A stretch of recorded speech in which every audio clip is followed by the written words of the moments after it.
त्यांना तुमचं तीच आहे.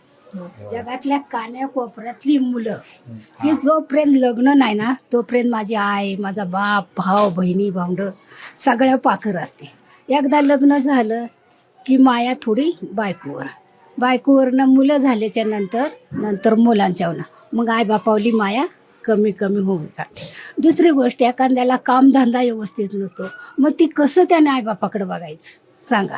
एक तर महागाई असली, मग मुलांचा त्यातून बायकोची काय त्यांची भावना असेल, मला ही पाहिजे ती पाहिजे, ती पुरवायचं का पोरांचं पुरवायचं का आईबापाकडे बघायचं. मग मुलांना दोष देऊन फायदा नाही. आता आम्ही जे आमचं कर्तव्य केलं, जुन्या भांड्यांची कामं करून मुलांना शिक्षण दिलं, तेव्हा जरी स्वस्ताय होती, पण आता स्वस्ताय नाही. साधी भाजी पेंडी घ्यायला गेलं तर 25 आणि 30 रुपये भाजीची पेंडी. मग त्या मुलांनी काय करायचं, बीकॉम शिकलेलं पोरगं आहे माझं, काम काय करतंय तर 3 टाईम कामाला जाते. त्याच्या जीवाला काय विश्रांती आहे का नाही. सकाळी, संध्याकाळी, दुपारी 9 वाजता येतो, कधी 10ला येतो, कधी येत पण नाही. त्याने काय बापाला बघायचं. 3 मुलं आहेत, 2 मुलं आहेत, ती बायकोसारखी आजारी, भाड्याचं घर.